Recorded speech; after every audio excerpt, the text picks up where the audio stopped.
Sometimes life breaks us so completely that we flee to the wilderness, hoping solitude will heal what people couldn't.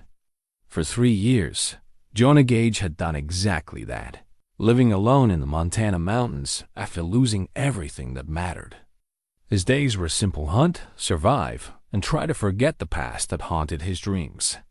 But when a massive black panther began following him through the forest, his quiet world changed forever. The creature didn't hunt him or show aggression. It just watched with golden eyes and trailed behind him day after day.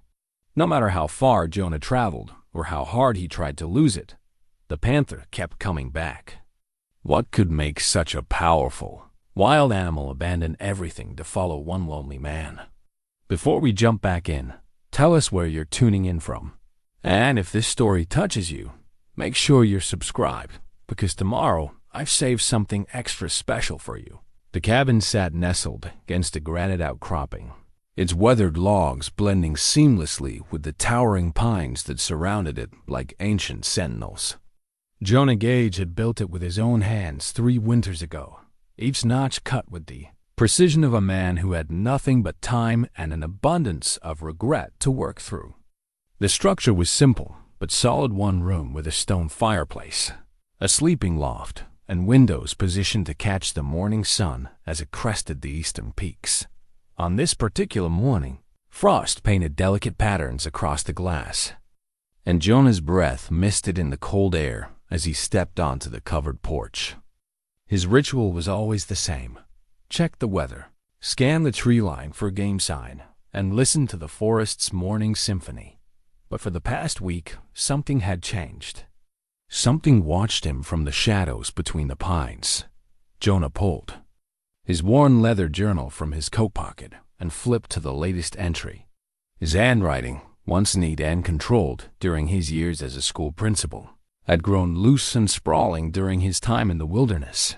The page contained rough sketches of paw prints, massive ones, larger than any mountain lion he'd ever tracked. Below the drawings, he'd written a single word in capital letters: Panther.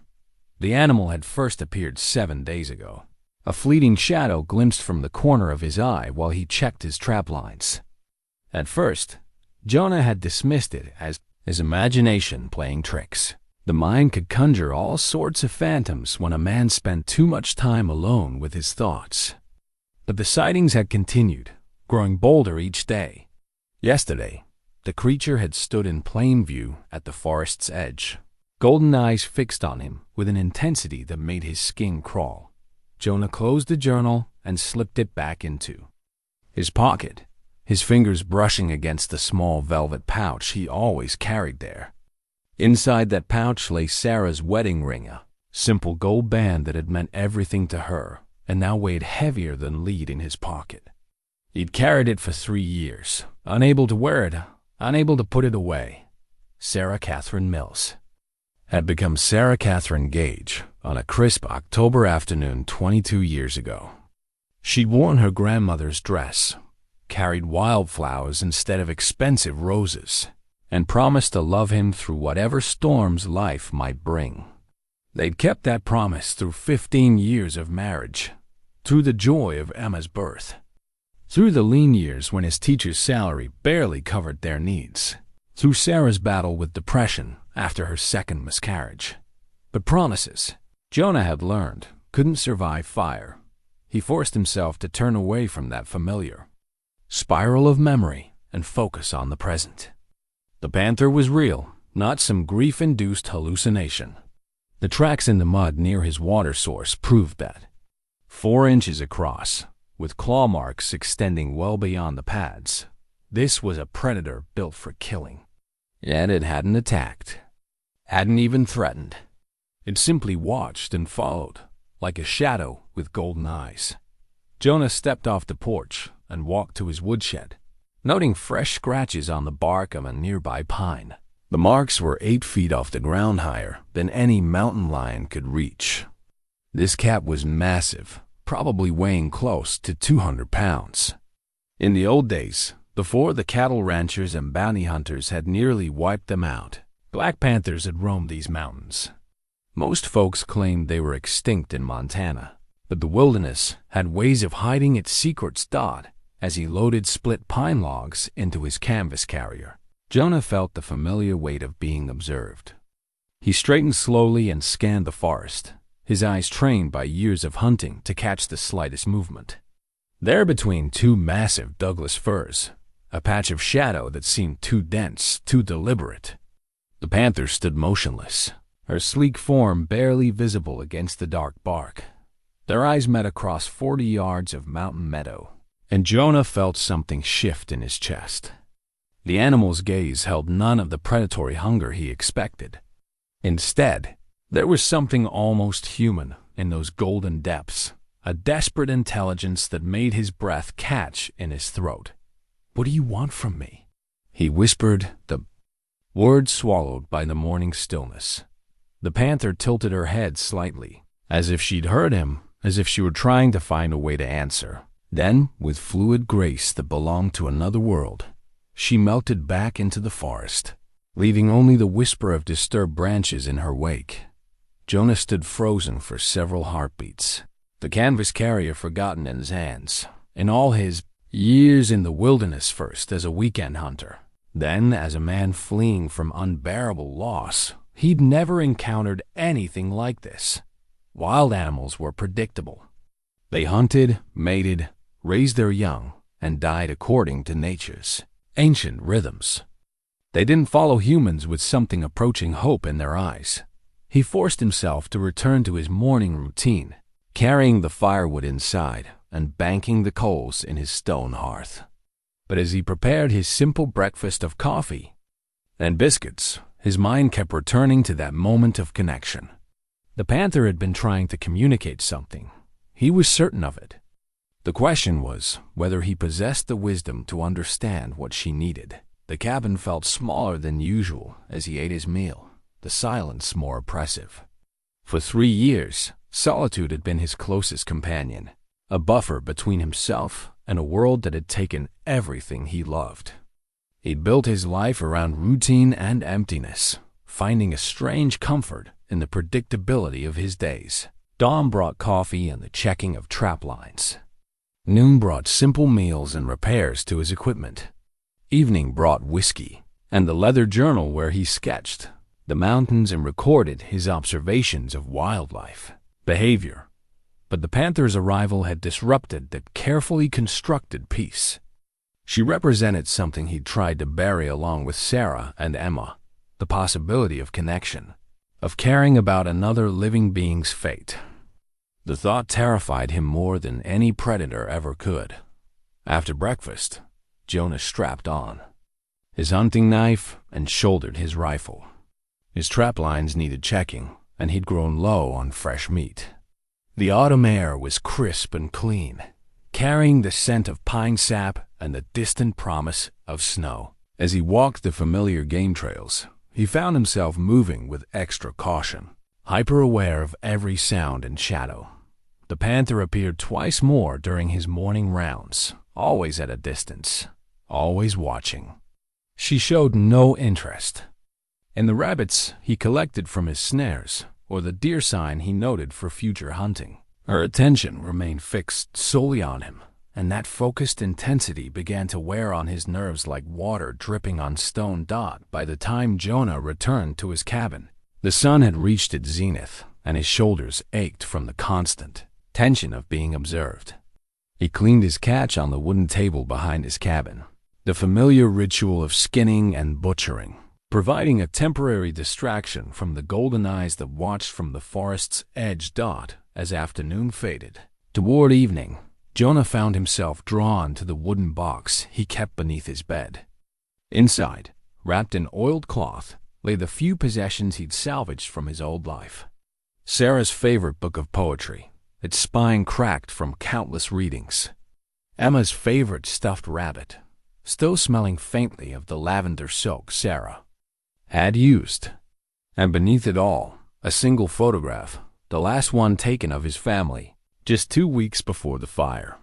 They'd been camping at Glacier National Park, Emma's first real wilderness adventure at age 8. Sarah sat on a fallen log beside the lake, her auburn hair catching the golden light of sunset. Emma perched on her lap, gap-toothed grin bright with excitement over the fish they'd caught that morning. And there was Jonah beside them, his arm around his wife's shoulders, looking happier than any man had a right to be.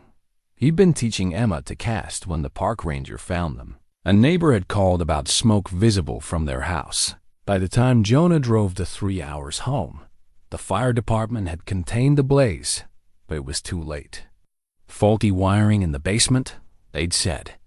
Sarah and Emma had died in, their sleep from smoke inhalation, probably never knowing what was happening. The photograph trembled in Jonah's weathered hands as he studied those beloved faces. Emma would be 11 now if she'd lived, probably more interested in boys than fishing trips with her old man. Sarah would be 41, still beautiful, still filling their home with laughter and the smell of fresh-baked bread. But the fire had taken them, and guilt had driven him here to the mountains where no one expected anything from him, where his failures couldn't hurt anyone else. He'd been absent when his family needed him most, off indulging his love of the wilderness while they died alone, in their beds. The weight of that knowledge had proved too heavy to carry in the world of other people, with their sympathy and their gentle suggestions that he needed to move on and heal.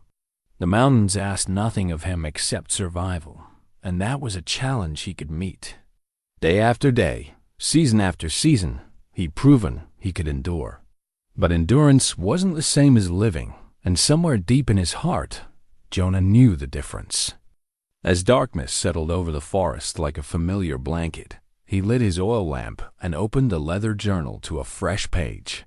His pencil moved across the paper with practiced strokes, sketching the Panther as he remembered her elegant, powerful, and filled with something that looked remarkably like longing. Outside, something moved in the darkness beyond his windows. Not the scurrying of small creatures or the rustling of wind through pine boughs, but the deliberate patting of large paws across dead leaves. The Panther had returned, drawn by lamplight or instinct or some need Jonah couldn't begin to fathom. He set down his pencil and walked to the window, pressing his face against the cold glass. In the pale moonlight, he could just make out her silhouette near the tree line, a darker shadow among the shadows, patient as stone and twice as enduring. "What do you want?" He whispered again, his breath fogging the window. The Panther turned, her head toward the cabin, and for a moment, Jonah could have sworn he saw starlight reflected in her eyes. Then she settled onto her haunches like a great cat prepared to wait forever. And Jonah understood with sudden clarity that his life of careful isolation was about to change, whether he wanted it to or not. The third Tuesday of every month, Jonah made the same pilgrimage. It required a 4-mile hike down treacherous mountain paths to reach the small cemetery that served the scattered communities of Pine Ridge Valley. Most folks drove the winding dirt road that connected to the state highway, but Jonah preferred the isolation of the mountain trails. The walk gave him time to prepare for what always proved to be the most difficult hours of his month. Sarah Catherine Gage and Emma Rose Gage lay side by side beneath matching granite headstones, their graves marked by the wooden cross Jonah had carved during his first winter in the mountains. The cross bore no religious inscription. Sarah had lost her faith long before the fire claimed her life, and Jonah had never found his to begin with. Instead, he'd carved their names and a simple message: beloved wife and daughter, forever in our hearts. The cemetery keeper, old Miguel Santos, maintained the graves with respectful care, keeping the grass trimmed and the weeds pulled.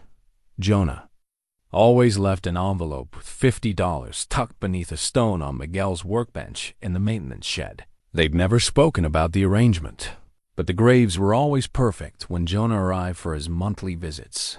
This October morning carried the sharp bite of approaching winter, and frost clung to the granite like tears that had frozen before they could fall. Jonah knelt between the graves and placed his weathered hands on the cold stone, feeling the carved letters beneath his palms. Sarah's headstone bore the dates 1984 to 2021, a span of 37 years that seemed impossibly brief. Emma's dates heard worse. 2013 to 2021. 8 years old when the fire took her. 8 years of bright laughter and endless questions and bedtime stories cut short by faulty wiring and his own absence. "I'm sorry," he whispered, the words forming clouds. In the cold air, "I'm so damn sorry I wasn't there." The familiar weight of guilt settled on his shoulders like a lead blanket. He'd spoken these same words every month for 3 years, and they never grew easier to say. If he'd been home that night instead of camping alone in the Bitterroot Mountains, checking his favorite elk hunting spots before the season opened, he might have smelled the smoke, might have woken them up, might have saved them. Instead, he'd been 60 miles away, sleeping peacefully under stars while his family died. Jonah pulled weeds that weren't there and straightened flowers that didn't need adjusting, busying his hands while his heart cracked open again. He told them about his life in the mountains, about the cabin he built and the wildlife he observed. He spoke of the books he was reading. Sarah had always encouraged his love of literature and the sketches he drew in his journal. But he didn't mention the drinking that had nearly killed him during his first winter alone, or the nights when he stood at the cliff's edge behind his cabin and wondered if the pain would ever stop. The sound of something large moving through the underbrush made him look up from the graves. 50 yards away, at the forest's edge where the cemetery met the wild land beyond, the panther stood watching him. Her black coat seemed to absorb the morning light, making her appear more like a shadow given form than a living creature. Jonah's breath caught in his throat. In all his monthly visits, no wild animal had ever ventured this close to the cemetery.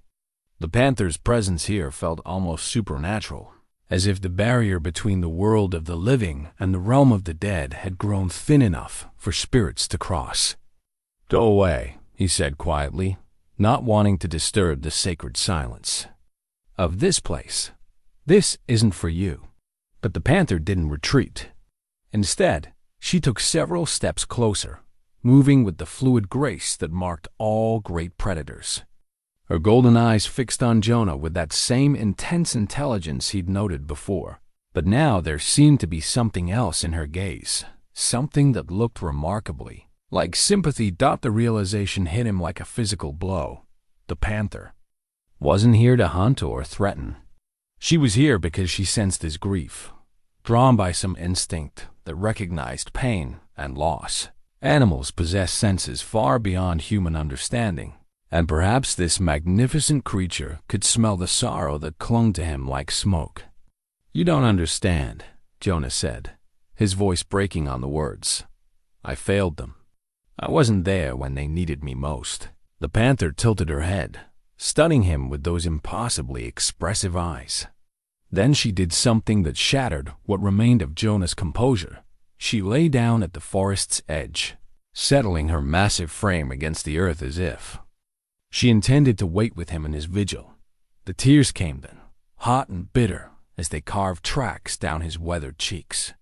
3 years of carefully controlled grief poured out of him in great gasping sobs that echoed off the granite headstones. He wept for Sarah's smile and Emma's laughter, for birthday parties he'd never attend and grandchildren he'd never hold. He wept for the life that should have been and the man he'd become, instead broken, isolated, more dead than alive. Through the storm of his grief, Jonah became aware that the panther had risen and moved closer. When he finally lifted his head, she stood barely 20 feet away, her massive form radiating a presence that was both wild and oddly comforting. Her eyes held depths of understanding that seemed impossible in an animal, as if she too had known loss and recognized it in another. "Why won't you leave me alone?" Jonah whispered, his voice hoarse from crying. The panther took another step closer, close enough now that he could see the individual whiskers on her muzzle, the way her chest rose and fell with each breath. She was magnificent, easily 6 feet. from nose to tail, with the lean muscle mass of a predator in her prime. But there was something else about her, something that spoke of exhaustion and desperation barely held in check. As Jonah studied her more closely, he noticed what he'd missed. Before, the panther favored her left hind leg slightly, and her coat, while beautiful, had the slightly unkempt look of an animal under stress. Dark smudges beneath her eyes suggested sleepless nights, and her ribs were more prominent than they should be on a well-fed predator. She was hurting, Jonah realized. Whatever had driven her to follow him through the wilderness, it came from a place of need rather than mere curiosity. The thought stirred something in his chest that he thought dead and buried. The instinct to help, to heal, to protect the vulnerable. It was the same impulse that had made him a good teacher, a loving husband, a devoted father. But opening his heart to this creature meant risking the pain of caring again, and Jonah wasn't sure he possessed the courage for that kind of vulnerability. "I can't," he said aloud, though whether he was speaking to the panther or to the memory of his family, he couldn't say. "I can't go through that again." The panther watched him for a long moment, her golden eyes seeming to peer directly into his soul. Then she turned and padded back toward the forest, pausing once to look over her shoulder before disappearing into the trees. Jonah remained kneeling between the graves for another hour, his mind churning with questions he couldn't answer. When he finally rose to leave, his legs were stiff from the cold and his heart felt raw as an open wound. But something had changed during those moments of connection with the panther. Some small crack in the wall he'd built around his emotions. Walk back to his cabin passed in a blur of autumn colors and scattered thoughts. By the time he reached his porch, the sun had reached its zenith, and exhaustion weighed on him like a physical burden. The emotional release at the cemetery had drained him more thoroughly than any physical labor ever could. But as he climbed the steps to his front door, Jonah noticed something that made him pause. Scratched into the wooden porch rail were fresh claw marks, 4 parallel grooves carved deep into the pine. The panther had been here while he was gone, marking his home with the deliberate precision of an animal claiming territory. Only this didn't feel like a threat. It felt like a message. That evening, as darkness settled over the mountains, Jonah sat on his porch with a cup of coffee and his leather journal. He sketched the panther as he remembered her from the cemetery, alert, intelligent, and bearing some burden that he couldn't yet understand. As his pencil moved across the paper, he found himself adding details that spoke to her hidden pain. The slight droop of her shoulders, the way she held her injured leg, the desperate hope that flickered in her golden eyes. A sound in the darkness made him look up from his drawing. The panther stood at the edge of his lamplight, close enough that he could have reached out and touched her if he'd had the courage. She studied him for a long moment, then deliberately walked to the wooden cross he'd propped against his cabin. Wore the same cross he'd carved for his family's grave. Its twin resting in the cemetery below. The panther sniffed the cross carefully, then looked back at Jonah with an expression that seemed to hold infinite sadness. In that moment, he understood that whatever had brought this magnificent creature into his life, it was connected to loss and love and the desperate hope that somehow, someday, the broken pieces of a shattered heart might heal. The realization terrified him more than any predator ever could. But as the panther melted back into the darkness, Jonah found himself wondering if perhaps, just perhaps, healing was exactly what they both needed. The old tracking manual had belonged to Jonah's father, its pages yellowed with age and margin. Notes written in careful script. Understanding Wildlife Behavior, a guide for hunters and naturalists by Robert Elwood, sat on Jonah's kitchen table, open to a chapter titled Interpreting Animal Communication. He'd found the book buried in a trunk of his father's belongings, items he'd kept but never examined until now. Jonah traced his finger along a passage his father had underlined decades ago. Large predators rarely alter their natural behavior without significant cause. When a solitary hunter begins following humans, it typically indicates injury, territorial displacement, or protection of young. Protection of young. The words resonated in Jonah's mind as he recalled the Panther's behavior over the past week. Her deliberate movements, the way she always positioned herself between him and certain areas of the forest, her obvious exhaustion all pointed to an animal with responsibilities beyond her own survival. The morning after his breakdown at the cemetery, Jonah had awakened with a sense of purpose he hadn't felt in years. Instead of checking his trap lines or splitting firewood, he'd spent the day observing the Panther's patterns from his cabin windows. She appeared predictably at dawn and dusk, always maintaining a distance of 30 to 40 yards, always watching, with those intelligent golden eyes. But it was her movements between appearances that intrigued him most. Through his binoculars, Jonah had tracked her path as she disappeared into the dense forest to the north, following game trails that led deeper into the wilderness than he'd ever ventured. She moved with purpose, not the random wandering of a hunting predator, but the directed travel of an animal with a specific destination. His father's voice echoed in his memory. Lessons learned during childhood hunting trips in these same mountains. Animals tell stories, son. You just have to learn their language. Watch their ears, their tail position, the way they move their head. Every gesture has meaning. Thomas Gage had been a man of few words but infinite patience, a teacher who believed in showing rather than telling. He'd spent countless hours with young Jonah in the wilderness, passing down knowledge gained through a lifetime of respectful hunting and wildlife observation.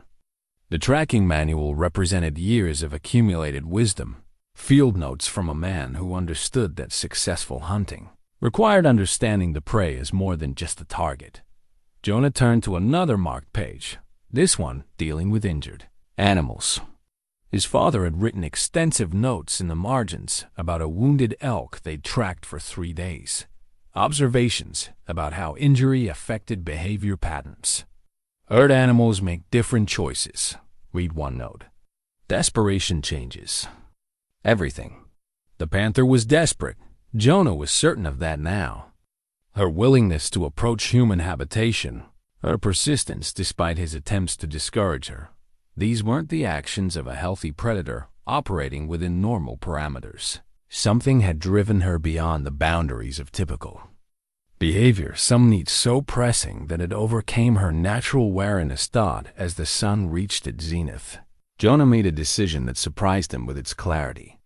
He would follow her, not aggressively, not as a hunter pursuing prey, but as a student trying to understand his teacher.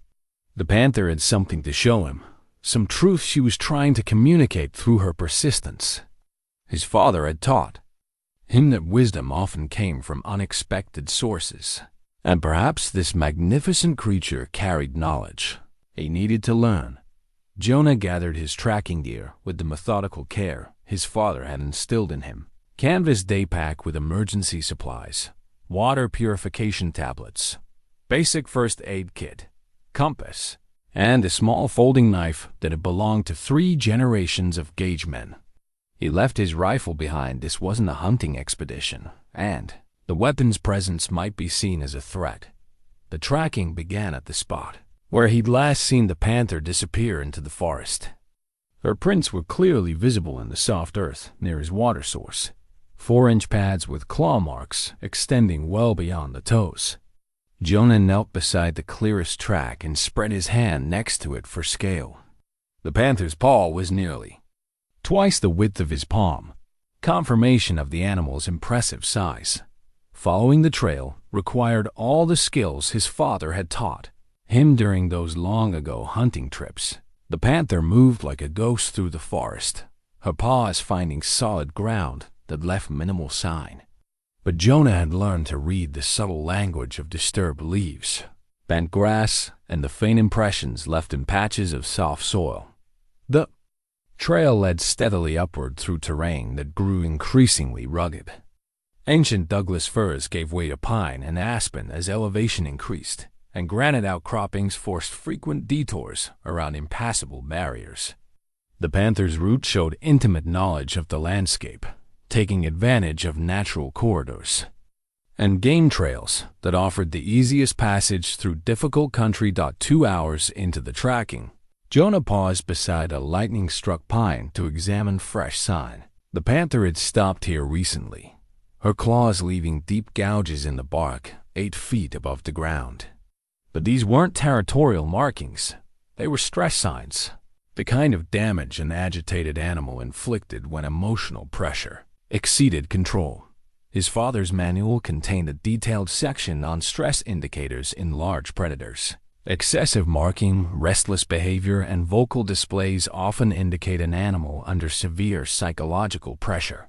Mothers separated from young exhibit the most extreme versions of these behaviors. Mothers separated from young.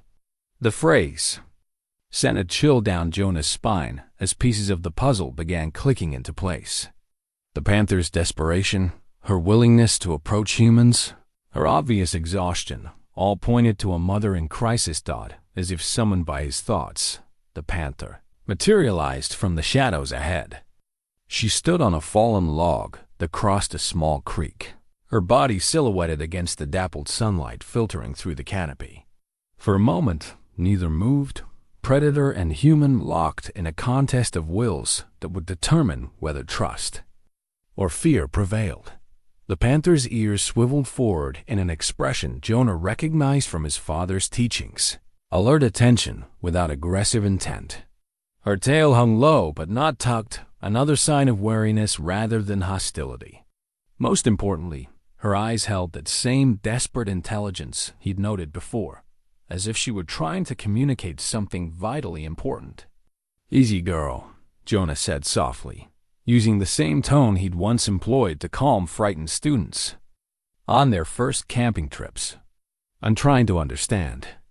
The panther's head tilted at the sound of his voice, and Jonah caught something he'd missed before, a barely perceptible tremor in her powerful frame. She was exhausted, running on reserves that couldn't last much longer.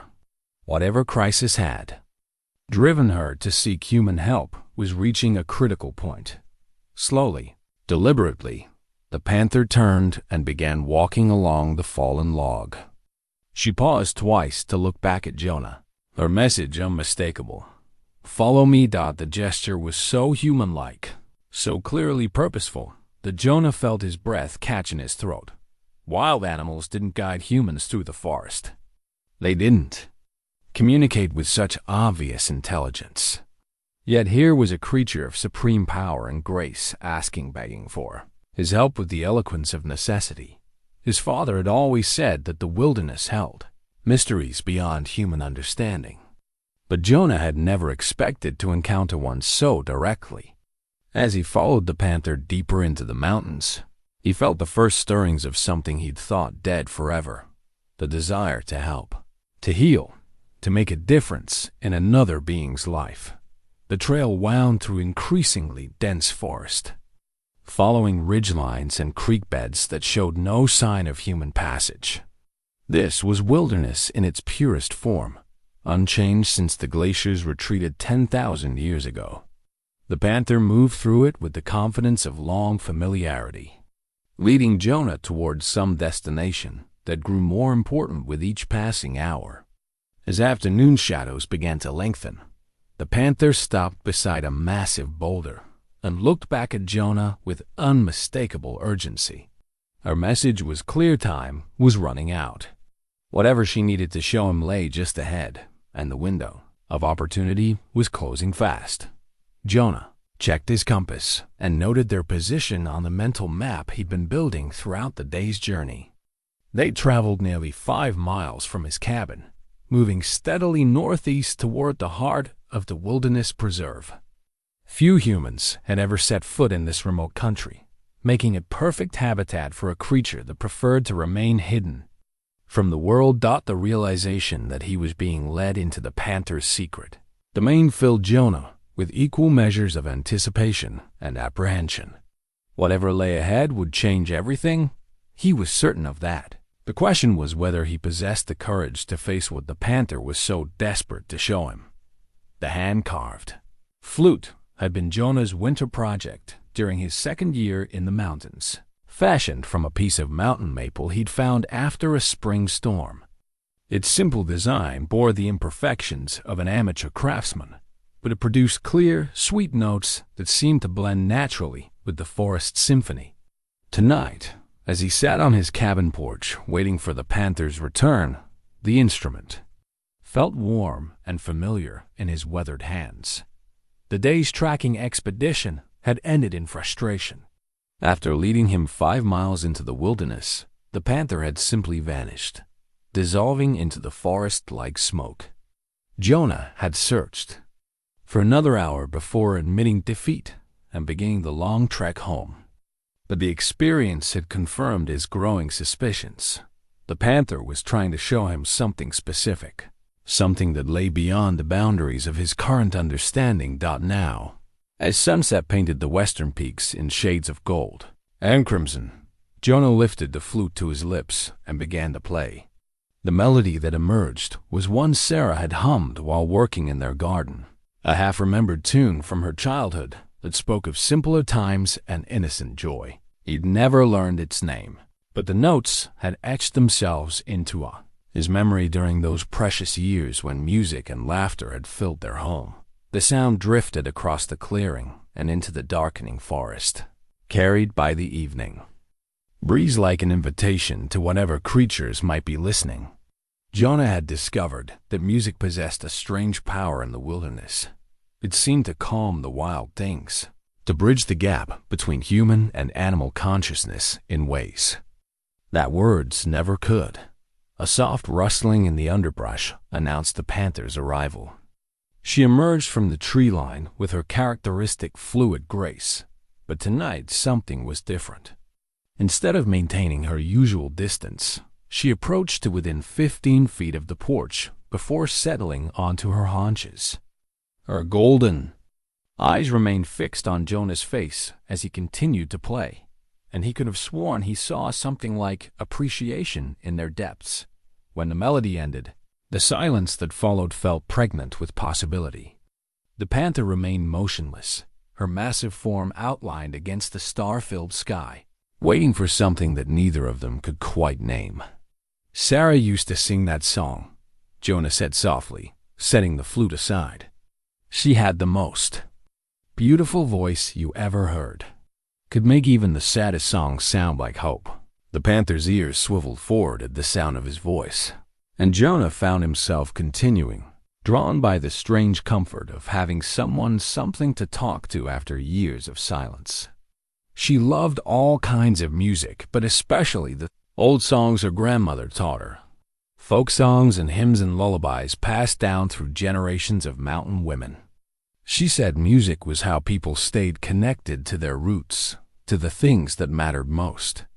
As he spoke, memories surfaced, unbidden Sarah singing to baby Emma during those late-night feedings, her voice soft and low in the darkened nursery. Emma learning to clap along to simple melodies, her chubby hands never quite keeping time, but her joy infectious enough to fill the house with laughter. Sunday morning pancake breakfasts accompanied by Sarah's gentle humming. The sound as much a part of their weekly ritual as the smell of bacon and maple syrup. The panther inched closer, drawn by something in Jonah's voice, or perhaps by the emotions that colored his words. She moved with exquisite care, each step deliberate and non-threatening, until she lay down at the base of the porch steps. Her presence felt oddly comforting, like a large dog settling in for the evening. "You're a good listener," Jonah murmured, surprised by how natural it felt to share his thoughts with this magnificent creature. "Better than most humans I've known." He reached into his shirt pocket and withdrew a piece of jerky, tearing off a small portion and tossing it gently in the panther's direction. She sniffed the offering carefully before picking it up with delicate precision, her powerful jaws handling the morsel as if it were made of glass. The simple act of feeding her felt like crossing a bridge between their two worlds. For the first time since the panther had appeared in his life, Jonah allowed himself to truly study her without the filter of fear or confusion. She was breathtaking in her wild beauty. Every line of her body spoke of power and grace refined by millions of years of evolution. But beneath that predatory perfection, he could see the signs of stress he'd noted before. The slight prominence of her ribs, the weariness that seemed to settle on her like dust. "You're not eating enough," he observed, tossing another piece of jerky. "A cat your size should be hunting every few days, bringing down deer or elk. But you're spending too much time watching me instead of taking care of yourself." The panther's response was to fix him with a stare of such intensity that Jonah felt his breath catch. There was accusation in those golden eyes, as if she were saying that he, of all people, should understand the cost of neglecting oneself in service of a higher purpose. The thought struck him like a physical blow. How long had it been since he'd eaten a proper meal instead of subsisting on coffee and whatever came easily to hand? When had he last looked at himself in a mirror instead of avoiding his own reflection? The panther wasn't the only one running on empty reserves. "Point taken," he said quietly, earning what might have been approval in the tilt of her massive head as the night deepened around them. Jonah found himself sharing more of his story. He told the panther about his years as a teacher, about the satisfaction he'd found in helping young minds discover their potential. He spoke of his courtship with Sarah, their wedding, the joy of Emma's birth, and the quiet happiness they'd built together in their small mountain town. The panther listened with an attention that seemed almost human, her golden eyes never leaving his face. Occasionally, she would shift position or cock her head at a particular inflection in his voice, but she never broke the spell of connection that had settled between them. When Jonah reached the part of his story that dealt with the fire and its aftermath, his voice broke and the words came harder. The panther seemed to sense his distress, rising from her position at the base of the steps and moving closer until she lay directly in front of the porch. Her presence offered silent comfort, a reminder that he wasn't entirely alone in his grief. "I should have been there," he whispered, the words torn from somewhere deep in his chest. "If I hadn't been so selfish, so focused on my own needs, they might still be alive." The panther's response was to place one massive paw on the bottom step of the porch, stretching her body until her golden eyes were level with his. The gesture was unmistakably deliberate, a reaching across the species barrier that spoke of understanding and shared pain. In that moment, Jonah saw his own grief reflected in the panther's gaze, and understanding dawned with startling clarity. This magnificent creature knew loss as intimately as he did. Whatever had driven her to seek his help was rooted in the same desperate love that had sent him fleeing to the mountains. "You've lost someone too," he said, and the panther's eyes seemed to confirm his words.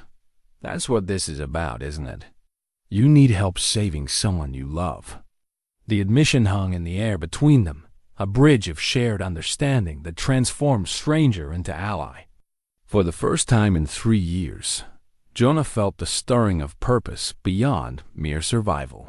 This creature needed him, trusted him enough to reveal her vulnerability, and perhaps in helping her, he might find a way to forgive himself for the times he'd failed to be there when it mattered most.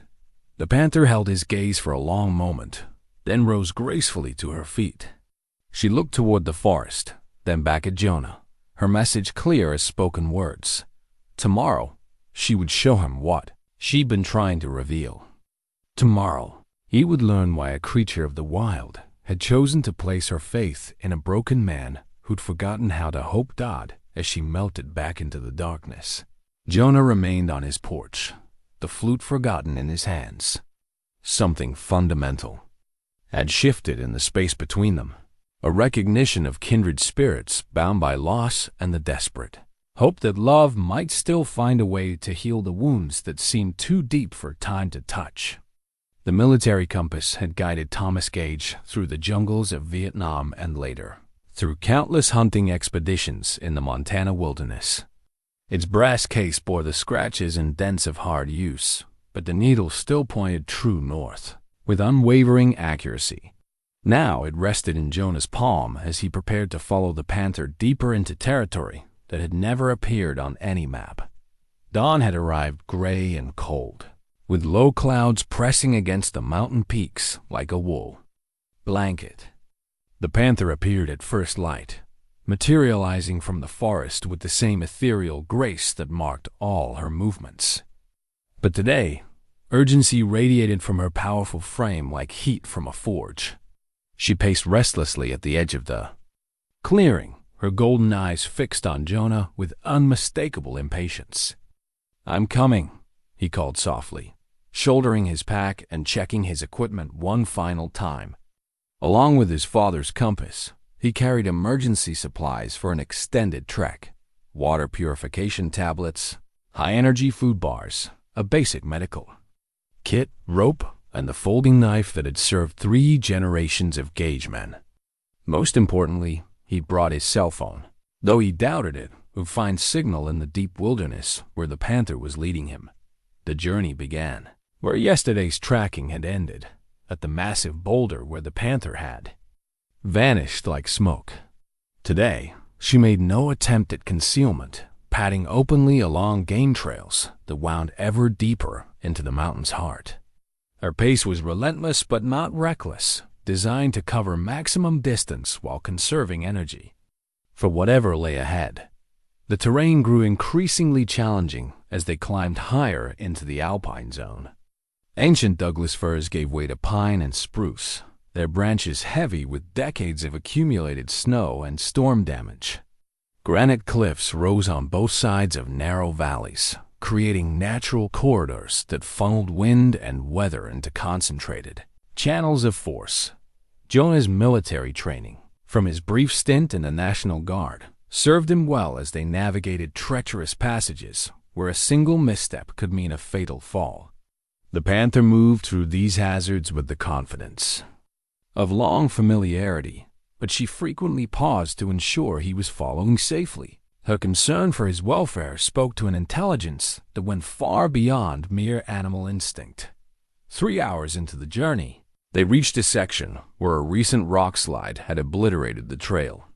Boulders the size of automobiles lay scattered across the narrow valley floor, creating a maze of obstacles that would challenge even an experienced mountaineer. The Panther studied the terrain for several minutes before choosing a route that took advantage of natural ledges and stable footing. As they picked their way through the debris field, Jonah became aware that this wasn't random destruction. The rock slide showed clear signs of human interference: blast marks on the cliff face, steel cable fragments buried in the rubble, and the too perfect alignment of fallen stones. Someone had deliberately triggered this slide, probably to block access to whatever lay beyond. The realization sent a chill through him. That had nothing to do with the mountain air.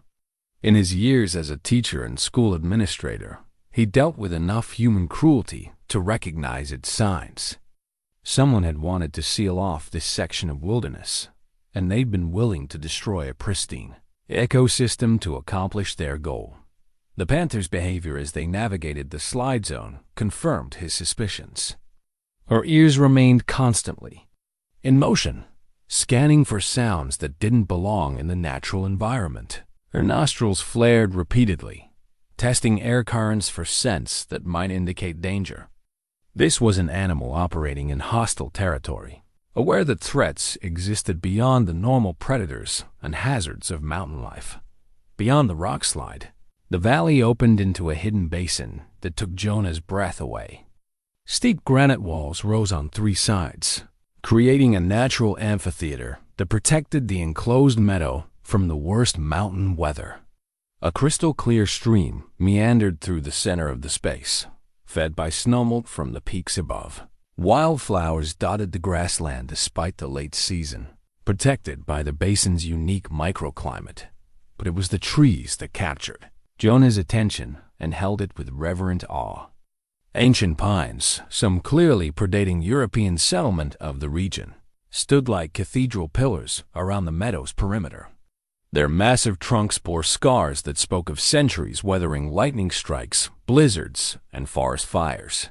These were the survivors, the witnesses to history that stretched back to a time when only native peoples had walked these mountains. Carved into the bark of the largest pine were symbols that confirmed the basin's significance.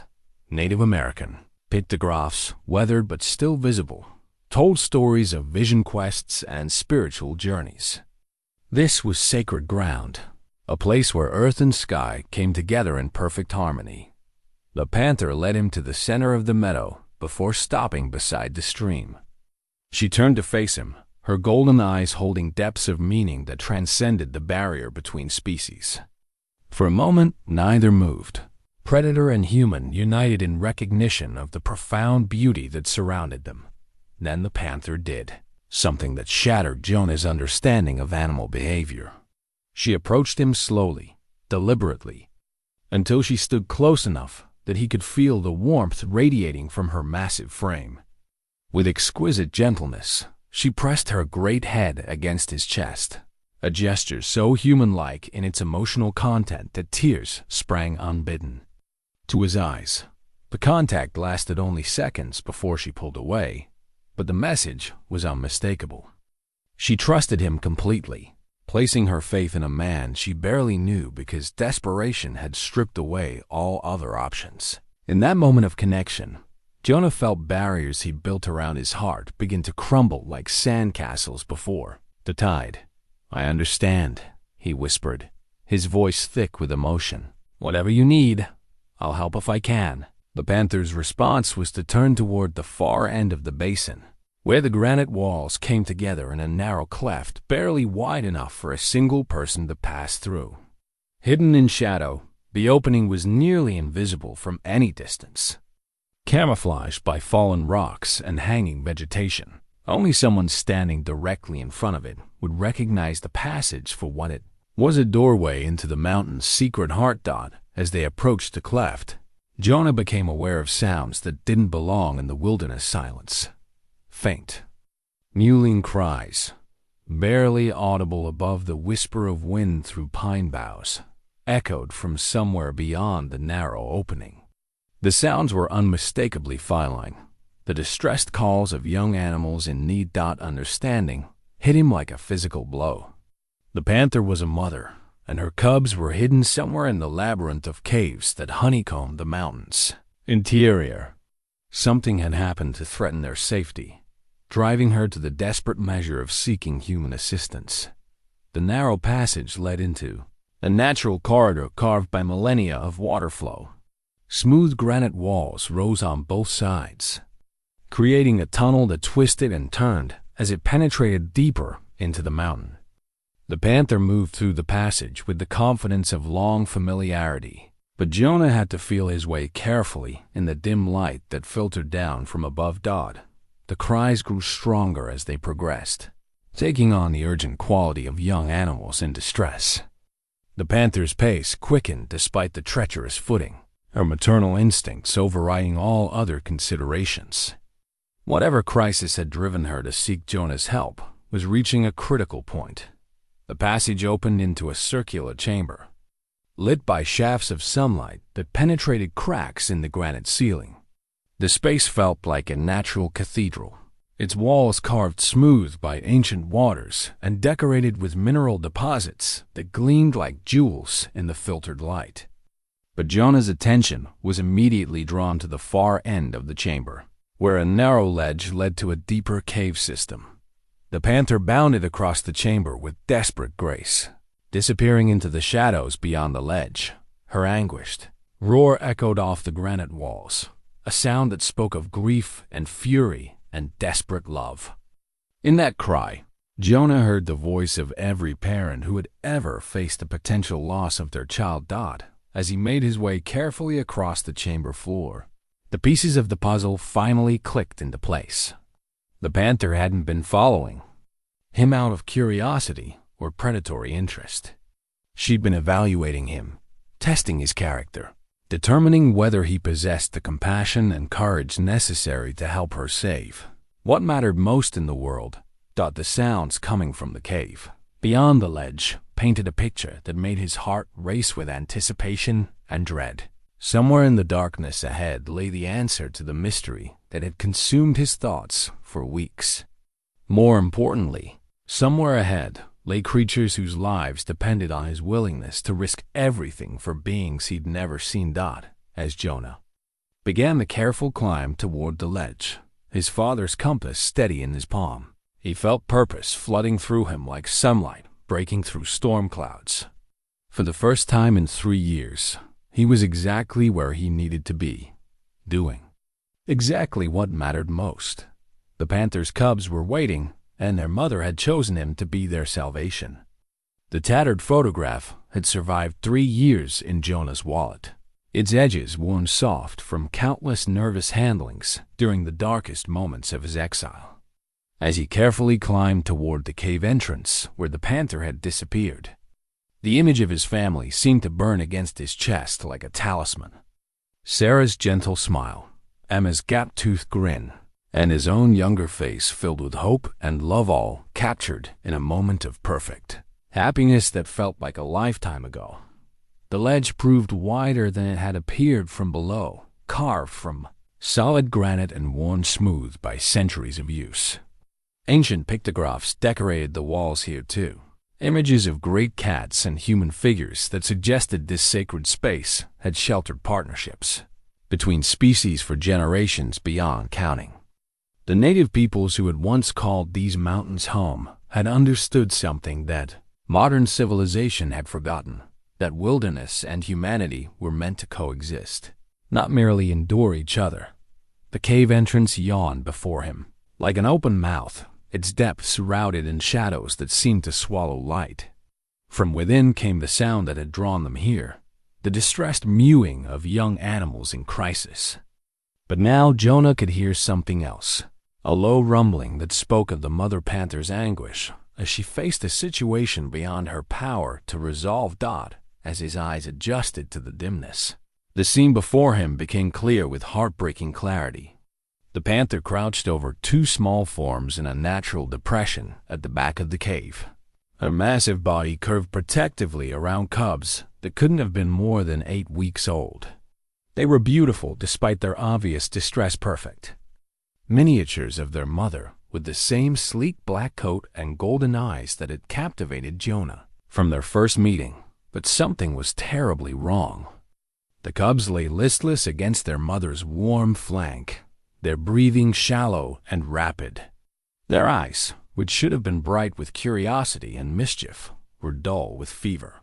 One cub, slightly smaller than its sibling, made weak attempts to nurse while the other barely moved at all. The mother panther looked up at Jonah's approach, her eyes holding depths of desperation that transcended species barriers. In her gaze, he saw every parent's worst nightmare, the helpless terror of watching your children suffer while being powerless to ease their pain. It was an expression he recognized from his own mirror during Emma's brief battle with pneumonia when she was 5, and from Sarah's face during her darkest struggles with depression. "Oh, Mama," Jonah whispered, his voice breaking on the words. "They're so sick." The panther's response was to gently nudge the weaker cub toward him, a gesture of such profound trust that it left him breathless. Here was a wild predator, one of nature's most dangerous hunters, offering her most precious possessions to a human stranger because she recognized that her own strength wasn't enough to save them. Jonah approached slowly, allowing the panther to grow comfortable with his presence before kneeling beside the cubs. Up close, their condition was even more alarming. Both babies showed signs of severe dehydration and malnutrition, their skin loose over prominent ribs. The smaller cub's breathing was labored, suggesting respiratory infection or worse. As he examined them with the gentle touch he'd once used to comfort Emma during her childhood illnesses, memories flooded through him unbidden. Sarah reading stories while he held their feverish daughter through long nights of worry. The relief when Emma's fever finally broke, her first smile after days of listless suffering. The way Sarah had cried with joy when the doctor pronounced their little girl completely recovered. But other memories came, two darker ones that he'd spent 3 years trying to bury. The call that had shattered his world, the frantic drive home through mountain passes that seemed to stretch forever, the smoldering ruins where his life had once stood solid and secure. The terrible silence that had followed, broken only by his own anguished screams when reality finally penetrated his shock. The Panther seemed to sense his emotional turmoil, pressing her great head against his shoulder in a gesture of comfort that bridged the gap between species. Her touch anchored him in the present moment, reminding him that these cubs needed his help now, not his grief over failures he couldn't change. "I don't know if I can save them," he told her honestly, his voice thick with emotion. "I'm not a veterinarian. I don't have the right medicine or equipment." The Panther's response was to fix him with a stare of such intensity that he felt it in his bones. Her golden eyes seemed to say that his knowledge of medicine was less important than his willingness to try, that sometimes love and determination mattered more than expertise. The smaller cub chose that moment to open his eyes and look directly at Jonah, and the world seemed to tilt on its axis. Those golden orbs held the same trust and innocence that had once shone from Emma's face when she'd looked to her father to make everything better. The same faith that he'd failed to justify on the night when it mattered most. Tears spilled down Jonah's weathered cheeks as 3 years of carefully controlled grief came pouring out. He wept for his daughter's cut-short life, for Sarah's struggles, with depression that he'd been too proud or too busy to fully understand, for the countless moments of connection he'd taken for granted until they were gone forever. But he also wept for the cubs lying helpless before him, for their mother's desperate faith in his ability to help, for the possibility of redemption that lay curled in his trembling hands. "I couldn't save them," he whispered to the Panther, his voice broken with anguish. "My own family needed me, and I wasn't there. I was here in these same mountains, thinking about hunting and my own selfish wants while they died alone." The Panther's response was to gently take his wrist in her powerful jaws, not biting but holding, her touch as gentle as a mother's caress. Her message was clear. The past couldn't be changed, but the present moment offered its own opportunities for love and sacrifice. As if responding to their mother's wordless communication, both cubs stirred slightly, their small voices joining in weak cries that tugged at something deep in Jonah's chest. They were so young, so vulnerable, so completely dependent on the adults in their world to keep them safe. Like Emma had been on that final night, trusting that her parents would protect her from every harm. But this time was different. This time, he was here. This time, he could choose love over isolation, action over paralysis, hope over the bitter comfort of self-recrimination. "All right," he said quietly, his voice gaining strength as purpose flooded through him. "I can't promise anything, but I'll try. I'll do everything I can to help them." The Panther released his wrist and stepped back, her entire posture expressing gratitude and renewed hope. She began to pace restlessly around the cave, clearly torn between staying with her cubs and the need to seek additional help.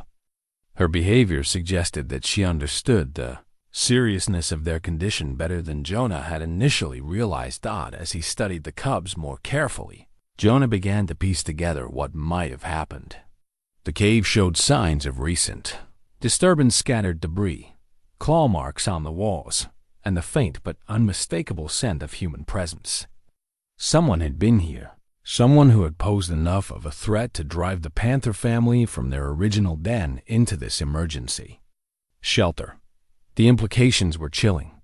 These mountains had remained largely pristine because of their remote location and protected status. But that protection was only as strong as the people charged with enforcing it. If poachers or illegal hunters had penetrated this deep into the wilderness, They represented a threat not just to individual animals, but to the entire ecosystem. More importantly, if humans had caused this crisis through their actions or presence, then perhaps humans could also provide the solution. The cubs needed medical attention beyond anything Jonah could provide in a mountain cave. But there were wildlife rehabilitation centers in the valley below, facilities equipped to handle exactly this kind of emergency. The challenge would be getting 2 sick cubs and their mother down treacherous mountain terrain to where help waited. It would require trust, courage, and a willingness to risk everything for creatures that owed him nothing and could offer nothing in return except the chance to make amends for his past failures. As if reading his thoughts, the smaller cub lifted his head and looked directly into Jonah's eyes. In that gaze was the same trust Emma had always shown her father, the absolute faith that the adults in her world would move mountains to keep her safe. This time, Jonah thought, as he gathered the fragile creature against his chest, this time he wouldn't let that trust be misplaced. Whatever it took, however dangerous the journey ahead, he would find a way to save these innocent lives that had been placed in his care. The panther watched his decision form with ancient wisdom in her golden eyes, understanding that some promises were too important to break twice. The small pink hair ribbon lay half buried in the soft earth near the cave entrance. Its bright color a jarring contrast against the natural browns and grays of the mountain environment. Jonah almost missed it entirely, focused as he was on examining the cubs and planning their rescue. But something about the artificial cheerfulness of that pink fabric caught his eye, and when he knelt to examine it more closely, his blood ran cold. The ribbon was new no more than a few months old, based on its condition. More importantly, it was exactly the kind of hair accessory that little girls wore, the sort of simple decoration that transformed ordinary ponytails into something special. Emma had owned dozens of similar ribbons, scattered across her dresser like colorful confetti, each one representing a different mood or outfit or special occasion. Jonah's hands trembled as he lifted the ribbon from the earth, and the panther's reaction confirmed his worst fears. She approached the small piece of fabric with obvious recognition, sniffing it carefully before looking up at him with eyes that held depths of ancient sorrow. This wasn't the first time she'd seen this ribbon. Somehow, somewhere, their paths had crossed before. The realization hit him like a physical blow. The panther hadn't chosen him randomly. She hadn't followed him through the wilderness because of some mystical connection or animal instinct. She'd sought him out because she recognized something in him, the scent of grief, perhaps, or the unmistakable markers of a man who'd lost everything that mattered. Where did this come from? He whispered, though he suspected he already knew. The answer. The panther's response was to move deeper into the cave, leading him past the spot where her cubs lay to a narrow alcove he hadn't noticed before.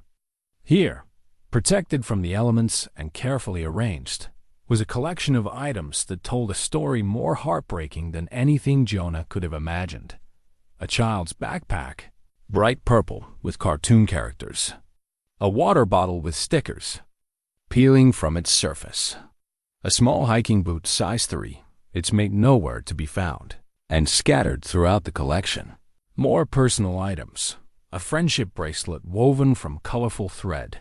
A small stuffed animal worn soft with love, and a family photograph sealed in a plastic bag.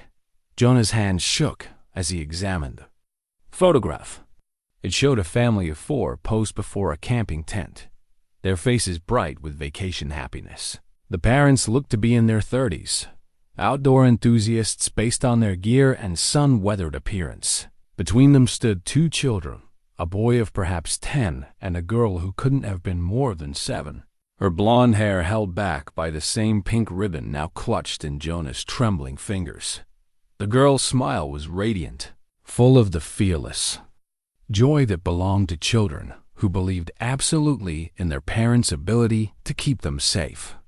She looked so much like Emma at that age that Jonah felt his heart crack open all over again. Different coloring, Different features, but the same innocent trust.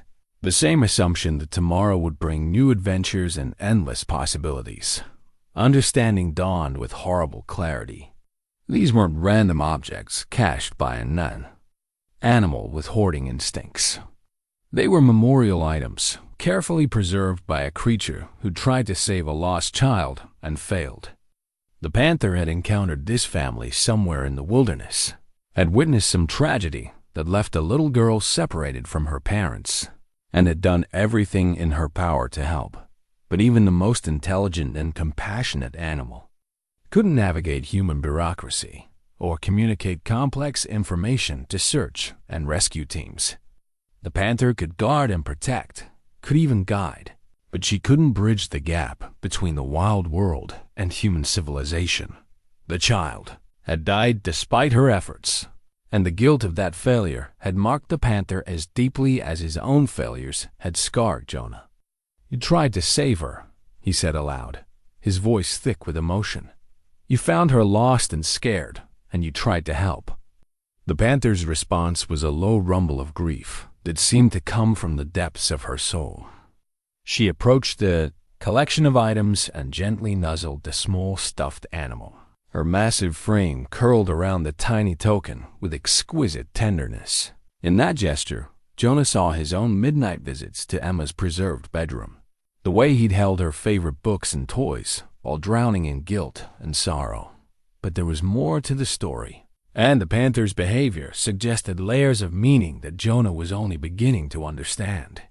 She'd brought him here not just to see her cubs, but to show him this shrine to another child's memory. The connection wasn't accidental, it was deliberate, purposeful, designed to communicate something vital about their shared burden of grief. As he studied the collection more carefully, Jonah began to piece together what must have happened. A family camping trip gone wrong, a child wandering away from the campsite, perhaps during a storm or in the confusion of a medical emergency. The Panther had found the lost girl and tried to lead her to safety, but without human intervention, even the most heroic animal efforts would ultimately fail. The Rangers, reports he'd read during his years as a teacher, came flooding backstories of children lost in the wilderness, of desperate search efforts that sometimes ended in tragedy despite everyone's best intentions. The mountains were beautiful but unforgiving, especially to young ones who lacked the experience to survive extreme conditions. But the Panther's guilt over failing to save one child had transformed into desperate determination to save others, her own cubs. She'd recognized in Jonah someone who understood the weight of parental failure, someone who might possess both the motivation and the means to succeed where she'd fallen short. The smaller cub's weak cry from the main chamber pulled Jonah back to the present crisis. Whatever had happened to the lost child was a tragedy that couldn't be undone, but these cubs still had a chance if he acted quickly enough. The Panther had placed her faith in him based on their shared experience of loss, trusting that his human guilt might drive him to the extraordinary efforts her babies would need to survive. "I understand now," he told her quietly, carefully replacing the photograph in its protective bag. "You chose me because you knew I'd never give up, because I have my own ghost to face." The Panther's golden eyes seemed to hold infinite sadness and desperate hope in equal measure. She'd shown him her deepest secret, revealed the source of her own devastating grief, and trusted him to understand that some failures cut so deep they could only be healed by preventing others as they returned. To the cubs, Jonah felt the full weight of responsibility settling on his shoulders. This wasn't just about saving two sick animals. It was about redemption for both himself and the remarkable creature who'd sought him out.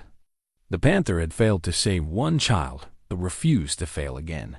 Now it was his turn to prove that love and determination could sometimes triumph over impossible odds. The lost girl with the pink ribbon would never grow up to have adventures of her own. But perhaps these cubs could live to have families of their own. Perhaps in saving them, both he and the Panther could find a way to forgive themselves for the times when their best efforts hadn't been enough. The thought filled him with purpose more powerful than any he'd felt since before the fire. These cubs would live. Whatever it took, however dangerous the journey ahead, he would make sure their mother's faith wasn't misplaced again. Some promises, he'd learned, were too important to break twice. The emergency medical kit had seemed adequate when Jonah packed it that morning, but now its limitations became starkly apparent as he knelt beside two dying cubs in a mountain cave. Basic bandages, antiseptic wipes, pain relievers meant for humans. None of it designed for the specialized needs of infant predators, whose lives hung by the thinnest of threads. Yet he forced himself to work methodically, drawing on every scrap of knowledge gained from years of childhood pets, veterinary visits with Emma's hamsters and goldfish, and the wilderness first aid course he'd taken during his teaching years. The cubs needed hydration most urgently. Their small bodies were dangerously dehydrated from fever, and their inability to nurse properly. Using his cleanest bandana and water from his purified supply, Jonah created makeshift feeding apparatus that would allow him to get liquid into the cubs without drowning them. The process was painstakingly slow, requiring him to dribble tiny amounts of water onto their tongues while supporting their weakened bodies. But gradually, incrementally, both cubs began to respond, their eyes growing slightly brighter as life-giving. Moisture reached parched tissues. The mother panther watched every movement with fierce attention, her golden eyes tracking each gesture as if memorizing techniques she might need to replicate later. Her intelligence was remarkable. She seemed to understand that Jonah's gentle manipulations were helping rather than harming her babies, and she positioned herself to assist rather than interfere. As he worked, memories surfaced unbidden of another time, another place, when he'd fought to save a child's life. Emma at age 5, burning with fever from pneumonia that had developed so rapidly it caught them completely off guard. He remembered the terror of that midnight rush to the emergency room, Sarah crying in the passenger seat while Emma lay limp in her arms. The endless hours in the waiting room, praying to a God he wasn't sure he believed in, bargaining with fate for his daughter's life. They'd won that battle. Emma had recovered completely, her natural resilience overcoming the infection with help from modern medicine and the skilled care of pediatric specialists. She'd been home within a week, bouncing around the house as if nothing had happened, already planning her next adventure while her parents still shook with residual fear. But this time, there were no specialists, no modern medicine, no emergency room waiting just minutes away.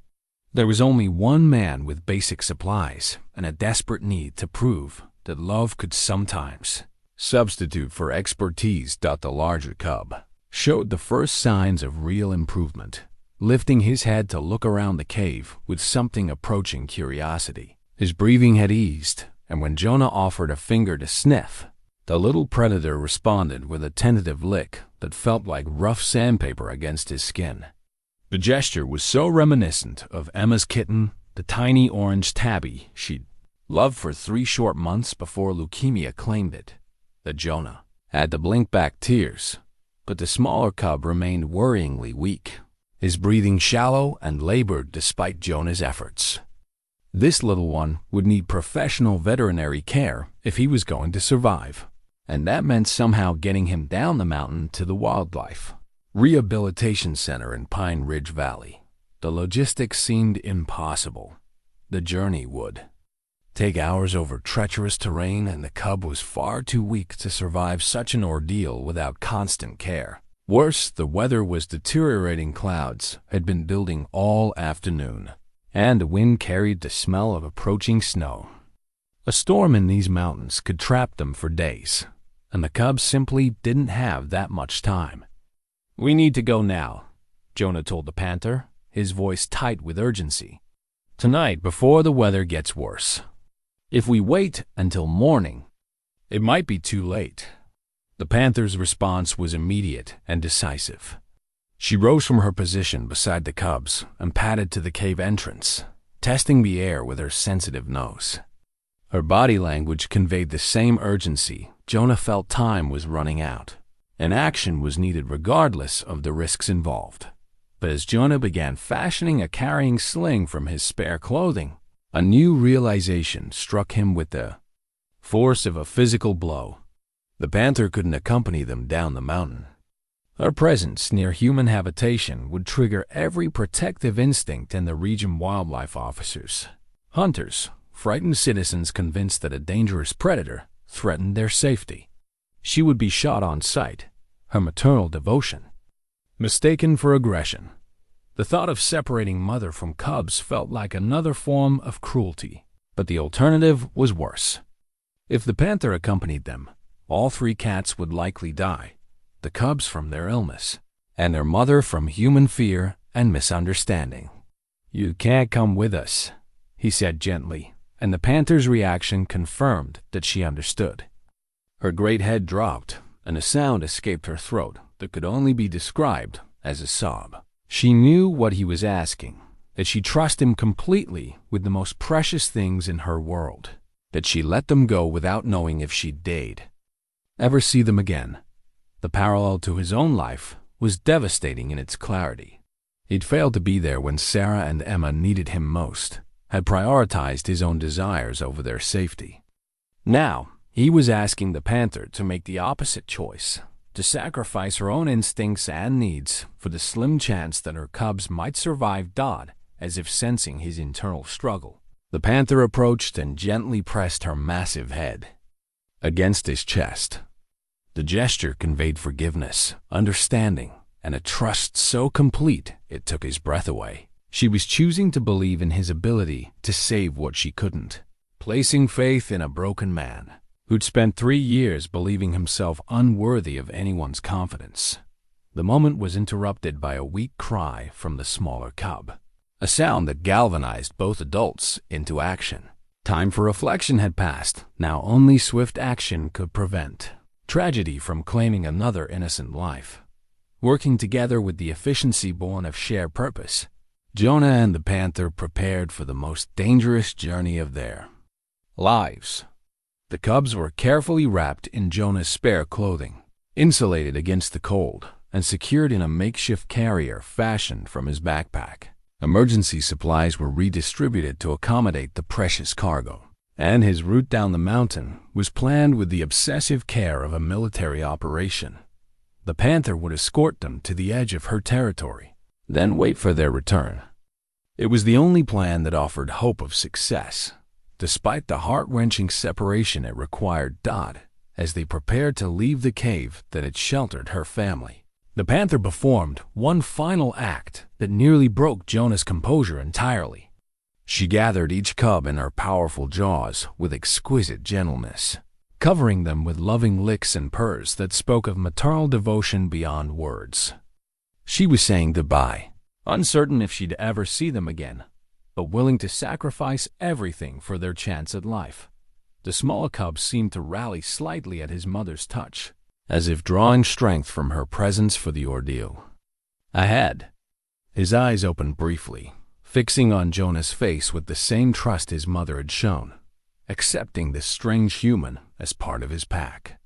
"I won't let you down," Jonah whispered to both mother and cubs, the words carrying the weight of a sacred vow. "I swear on my daughter's memory, I won't fail them." The panther's golden eyes seemed to acknowledge his promise, and in them Jonah saw reflected his own desperate hope that love might prove stronger than circumstance, that sometimes broken people could still accomplish extraordinary things. When the stakes were high enough, Dodd, as they began the treacherous descent through mountain passes that grew more dangerous with each passing hour, Jonah carried more than just 2 sick cubs toward an uncertain salvation. He carried the hopes of a mother who trusted him with everything that mattered, the memory of his own failures that demanded redemption, and the fragile possibility that healing might finally be within reach for all of them. The storm was coming. Time was running out. And 2 tiny lives depended on his ability to become the man he'd once believed himself to be before fire. And loss had taught him that good intentions weren't always enough to prevent tragedy. This time, they would have to be the rope and harness, had saved Jonah's life more than once during his years in the mountains. But tonight they would serve a different purpose entirely. As he rigged the climbing system that would allow him to navigate the treacherous cliff face with 2 dying cubs strapped to his chest, every knot carried the weight of lives that couldn't be lost to a moment's carelessness. The storm had arrived, with typical mountain fury, transforming the descent into a nightmare of wind-driven snow and ice-slicked rock faces. What should have been a difficult but manageable 4-hour hike had become a technical climbing expedition requiring every skill Jonah had learned during his brief military service and subsequent years in the wilderness. The cubs were secured in the modified carrier against his chest, their small bodies wrapped in every spare piece of clothing he possessed. Their breathing came in rapid, shallow pants that spoke of systems failing despite his earlier efforts. The smaller cub had barely moved in the past hour, his tiny form so still that Jonah found himself constantly checking for signs of life. "Stay with me, little ones," he whispered, his words snatched away by wind that howled through the mountain passes like a living thing. "Your mama is counting on us." The panther had accompanied them as far as the cliff face, her powerful form moving through the storm with supernatural grace. But here, at the boundary between the wild world and human civilization, she'd been forced to stop. The anguish in her golden eyes as she watched Jonah begin his descent would haunt him forever, a mother's helpless terror as her children disappeared into danger she couldn't share. The first 100 feet of the descent went smoothly, muscle memory and careful preparation combining to keep them moving steadily downward despite the deteriorating conditions. But as they reached the section where the rock face angled outward, forming an overhang that required precise technique to navigate safely, disaster struck with stunning suddenness. A section of rock that had appeared solid gave way under Jonah's weight, sending chunks of granite spinning into the darkness below. The sudden shift in his anchor point swung him violently against the cliff face, and only years of experience kept him from losing his grip entirely. The impact drove the breath from his lungs and sent spikes of pain through his ribs. But worse was the weak cry from one of the cubs, a sound that spoke of distress beyond their already critical condition hanging suspended in the storm, with nowhere to go but down. Jonah forced himself to think through the panic that threatened to overwhelm his judgment. The cliff face below showed no obvious route that would support their combined weight, and returning to the top was impossible given the cub's deteriorating condition. Forward was the only option, regardless of the risks involved. Using techniques learned from military rappelling exercises, Jonah began a controlled fall down the cliff face, using his feet and free hand to guide their descent while a rope system absorbed the shock of rapid movement. It was dangerous beyond measure. One miscalculation would send all 3 of them plummeting to their deaths, but the cubs were running out of time for anything resembling safety. The world became a blur of wind, snow, and granite rushing past in the darkness. Jonah's headlamp provided a narrow cone of visibility that showed glimpses of handholds and ledges, but the storm made depth perception nearly impossible. He was navigating by instinct and prayer, trusting his equipment and experience to keep them alive for the precious minutes needed to reach more manageable terrain. 50 feet from the bottom of the cliff face, the smaller cub stopped breathing entirely. Jonah felt the tiny body go completely limp against his chest, and terror gave him strength he didn't know he possessed. The final section of the descent passed in a controlled fall that would have been suicidal under normal circumstances. But desperation had redefined the boundaries of acceptable risk.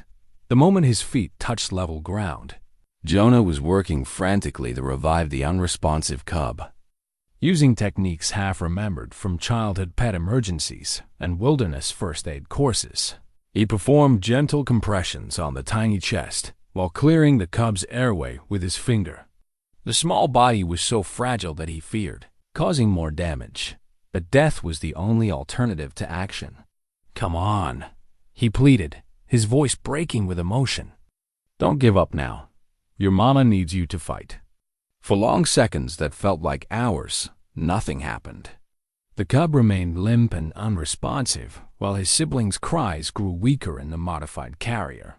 The storm raged around them, and Jonah found himself screaming at the darkness, raging against a universe that seemed determined to take everything he tried to protect.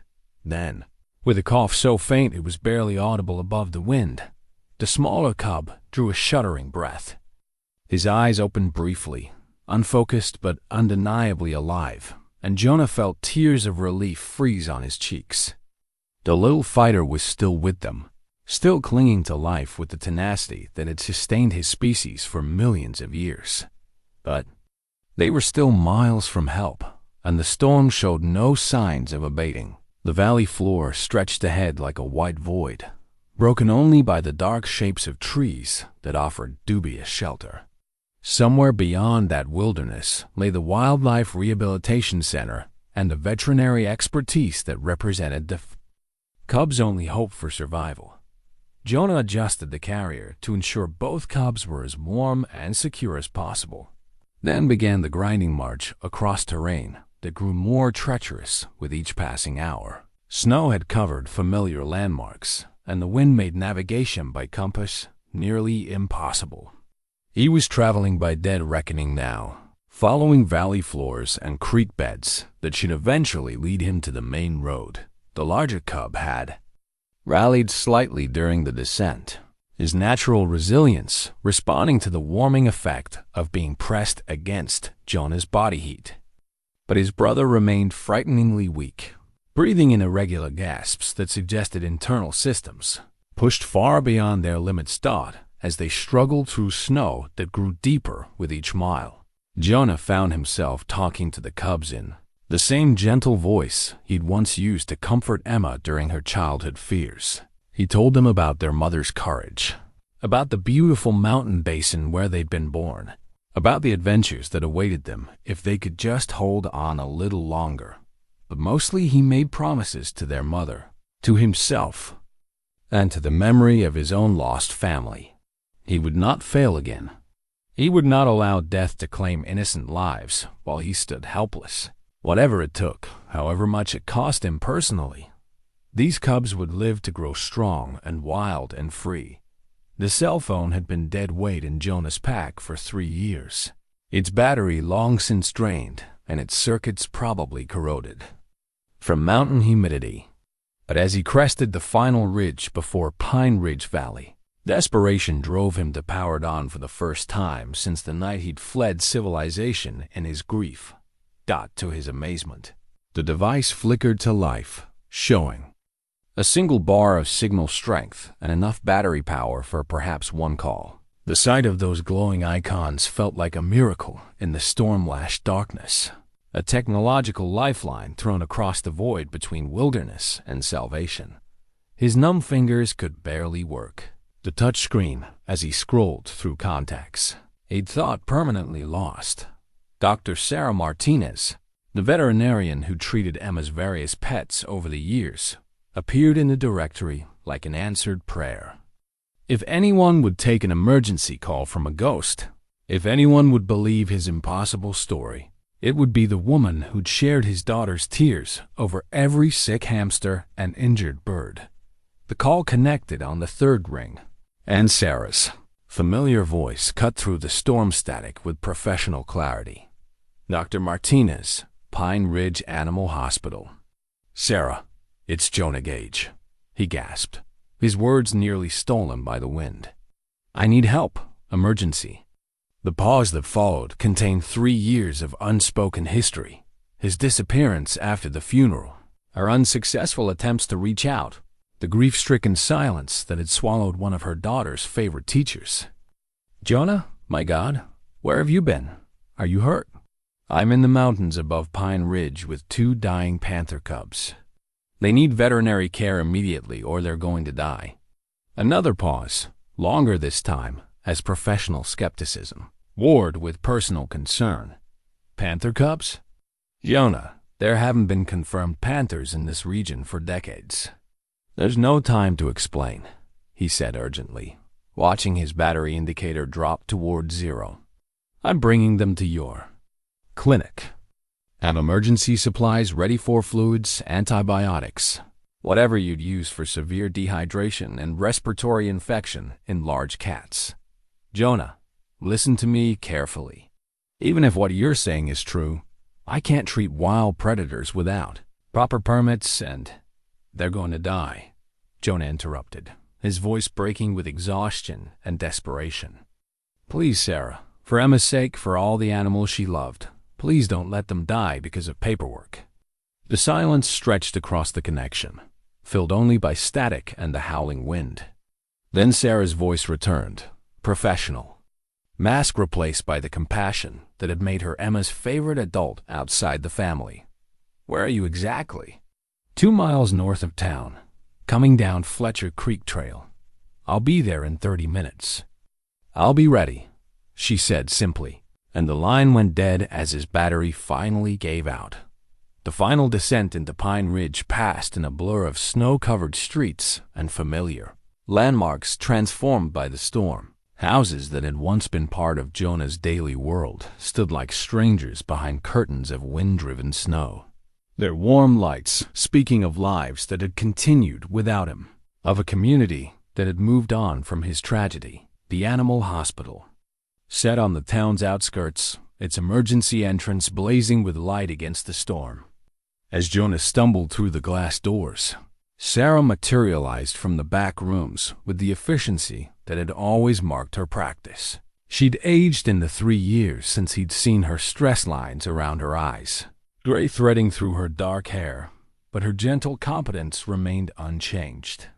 Dear God, she whispered, taking in his frost-covered appearance and the precious cargo strapped to his chest. What have you been through? Later, Jonah managed through chattering teeth. The cubs come first. Working together with the seamless coordination they developed during Emma's pet emergencies, they transferred the cubs to heated examination tables and began the desperate fight for their lives. Sarah's initial skepticism vanished the moment she saw the magnificent creatures Jonah had carried through the storm. These were indeed panther cubs, probably the first seen in the region for generations. Both cubs were hypothermic and severely dehydrated, their small bodies pushed to the absolute limits of survival. But they were also fighters, responding to warm fluids and gentle handling with a resilience that spoke to their wild heritage. The larger cub in particular seemed to rally once warm blood began circulating properly through his system. The smaller cub remained critical, his breathing labored and his responses minimal. Sarah worked over him with the intense focus she brought to every life-threatening case, administering medications and monitoring vital signs with equipment designed for domestic animals but adaptable to exotic patients. He's very weak, she said quietly, her hands never stopping their gentle ministrations. Internal temperature is dangerously low, and there are signs of pneumonia, but his heart is strong. As if responding to her words, the little cub's eyes opened, focusing briefly on Jonah's face before drifting closed again. That moment of connection, of recognition and trust, filled Jonah with hope more powerful than anything he'd felt in years. His mother, he said suddenly, realization hitting him like a physical blow. She's still up there in the storm, waiting. She doesn't know if they're alive. Sarah looked up from her patient, understanding immediately. You have to go back to her. I can't leave them. What if they're stable for now? Sarah interrupted gently. And that mother has been in agony for hours, not knowing if her baby survived. She needs to know they're safe. The truth of her words was undeniable, but the thought of leaving the cubs felt like abandoning them all over again. Sarah seemed to read his internal struggle with the insight she'd always shown into wounded hearts. I'll guard them with my life, she promised. They're Emma's legacy now, as much as yours. I won't let anything happen to them. As Jonah prepared to return to the mountains, and the panther who waited in desperate hope, tears of gratitude and relief finally came. the cubs would live. Professional care and modern medicine would complete what love and determination had begun. For the first time in 3 years, he'd succeeded in saving what mattered most. The journey back to their mother would be the final chapter in a story of redemption that had begun with mutual recognition of grief and was ending with the promise of renewed life. The new wooden carving took shape under Jonah's patient hands as dawn broke over the mountain basin, its golden light transforming the frost-covered meadow into a cathedral of crystalline beauty. The piece of mountain maple, seasoned by 2 winters in his cabin, revealed its grains slowly as his knife peeled away thin shavings that curled and fell like prayers made manifest. 3 months had passed since that desperate night, when he'd carried 2 dying cubs through a blizzard to salvation. 3 months of daily visits to the Wildlife Rehabilitation Center, of watching tiny predators grow strong and healthy under Sarah's expert care, of building trust with a mother panther who'd learned that some humans could be allies rather than threats. The carving depicted all 3 cats, the mother in protective stance over her cubs, who were rendered in playful detail that captured their growing confidence and wild joy. It was Jonah's finest work, every line and curve infused with love and gratitude for creatures who taught him that broken hearts could heal if given purpose greater than their own pain. The Panther family had returned to their mountain sanctuary 2 weeks ago, the cubs strong enough to survive in the wild, but still young enough to learn their mothers essential lessons about hunting and territory and the eternal vigilance required of apex predators. Jonah visited them regularly now, his presence accepted as part of their extended pack, a strange but trusted figure who brought occasional treats and served as a bridge between their world and the human civilization below. Today's visit carried special significance.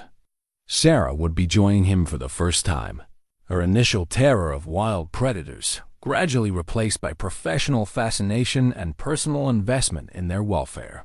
She'd become their unofficial advocate in the valley below, establishing protocols for their protection and educating local authorities about the treasure they harbored in their mountains. As Jonah put the finishing touches on the carving, adding the delicate whiskers that would bring the panther mother's face to life, he heard familiar sounds from the forest's edge. The cubs approached first, as they always did now, bold and curious about his activities, secure in their mother's acceptance of his presence. They'd grown enormously in 3 months, their baby fat replaced by the lean muscle of natural predators. But they still possessed the playful nature that marked all young things. Learning about their world, the mother panther emerged from the shadows with her characteristic grace, moving across the meadow like liquid night given form. Her golden eyes held depths of recognition and gratitude that transcended species barriers, acknowledging the bond forged through shared crisis and mutual salvation. She was magnificent in her wild health, every inch the apex predator nature had designed her to be. "Good morning, beautiful," Jonah said softly, as had become his custom during these visits. "Your babies are looking strong today." The larger cub, now nearly adult-sized but still bearing traces of juvenile spotted markings, approached boldly and bumped against Jonah's knee in greeting. His brother, once so close to death that night in the storm, hung back with typical caution, but watched with bright intelligence that spoke of a sharp mind and a healthy body. Sarah's arrival was announced by the crack of a branch under her hiking boots, and all 3 cats immediately focused their attention on the newcomer. But there was no alarm in their posture. Jonah's scent and body language communicated acceptance, and wild animals possessed an uncanny ability to read emotional undercurrents that humans often missed. "They're incredible," Sarah whispered, her voice filled with professional awe and personal wonder. "I've been treating animals for 20 years, but seeing them in their natural environment, it's like witnessing magic." The panther mother studied Sarah with careful attention, testing air currents with her sensitive nose and reading body language with the expertise of a creature whose survival depended on accurate assessment of potential threats. Whatever she sensed must have satisfied her, because she settled onto her haunches and allowed her cubs to continue their exploration of the human visitor's dot as the morning progressed. Jonah shared the story behind each element of the carving, explaining how specific details captured moments from their shared journey. The protective curve of the mother's body reflected her desperate vigil during that terrible night. The playful positioning of the cubs honored their resilience and joy in simply being alive. The mountain backdrop showed the sacred basin where their story had begun. "It's beautiful," Sarah said, examining the finished piece with an artist's appreciation for skilled craftsmanship. "But what will you do with it?" Jonah smiled, the expression feeling natural on his face for the first time in years. "It belongs here, with them. Some things are too precious to possess. They can only be honored." As if understanding his words, the panther mother rose and approached the carving, sniffing it carefully before fixing Jonah with a stare of such intensity that it seemed to peer directly into his soul. In her golden eyes, he saw acceptance, gratitude, and something that looked remarkably like forgiveness, both given and received. The moment was interrupted by movement from the cubs, who discovered Sarah's backpack and were investigating it. With typical feline curiosity, their antics drew laughter from both humans, and even their mother seemed to relax in the face of such innocent mischief. "They've given me my life back," Jonah said quietly, watching the cubs play with the wonder of someone seeing the world through new eyes. "When I lost Emma and Sarah, I thought my purpose died with them. But these three taught me that love doesn't end with loss. It just finds new forms." Sarah's hand found his shoulder, offering comfort and understanding without need for words. She'd known his family, had shared their joys and sorrows through the medium of beloved pets, and understood the depth of transformation he'd undergone in these mountains dot as afternoon shadows began to lengthen across the basin, signaling time for the humans to begin their return journey. Jonah placed the finished carving on a flat boulder where it would catch both morning and evening light. The mountain weather would season it, the elements would add their own artistry to his work, and the Panther family would have a permanent reminder of the bond that had saved them all. The mother panther approached the carving one final time, touching her great head to the wooden representation of her family with exquisite gentleness. Then she looked at Jonah, her expression conveying gratitude beyond words before she turned and padded toward the forest, her cubs bounding after her with the confident joy of young predators, secure in their mother's protection dot as he and Sarah began the long hike back to civilization. Jonah felt the weight of 3 years' grief finally lifting from his shoulders. He would always carry Sarah and Emma in his heart, would always regret his absence during their final hours, but guilt no longer defined him. Purpose had returned to his life, not just in protecting these magnificent cats, but in bridging the gap between wild and human worlds that too often viewed each other as enemies.